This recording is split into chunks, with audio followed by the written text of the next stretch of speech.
Good morning. Today I thought we could do a just a quick tutorial thing on your sourdough starter.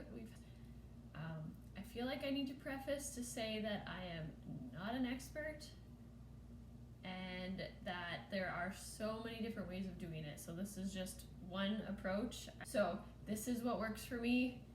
Ask questions afterwards if you want, and look at the thousands of other YouTube things out there. So to start off, I'm going to show you a couple different ones. This one I fed last night.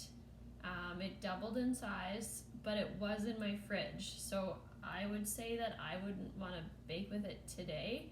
I'm going to feed it one more day and give it a little bit more time to get going. This one, and I'll show pictures afterwards, is another one. It's my favorite jar, but not good for video. I made it thicker, so I wanted to kind of show the difference that things work. Like this one was a super thick dough, but still we've got what we want out of it. All right, so I have a discard container. I have a new one that we're gonna mix in.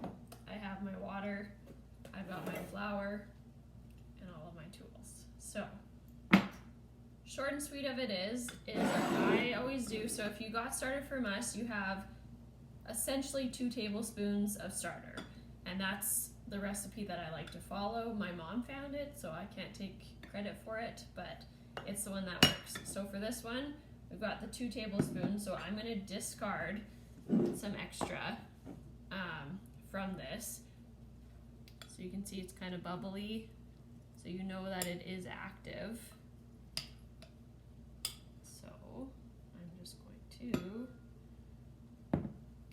There are people who are better at this in terms of making a mess. Starter is not, it takes a bit of energy to clean off of all of your stuff, so just keep that in mind. So essentially I'm going to take out 2 tablespoons.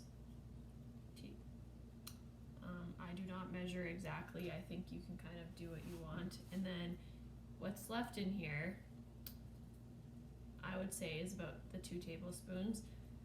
You want to try to keep the container as clean as possible. That's what the internet says. It looks nicer and it's easier to keep, and so stuff like just grows nicely at the bottom and you don't have like dried stuff everywhere else. So you've got your 2.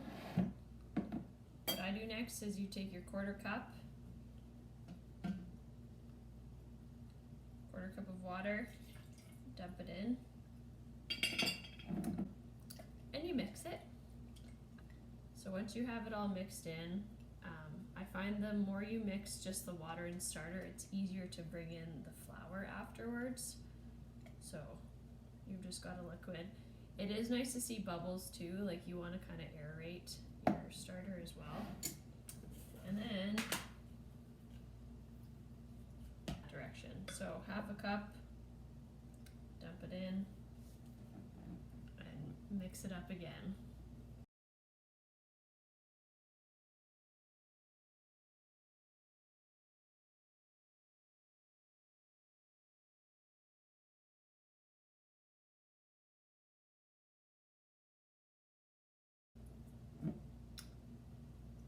And that's it.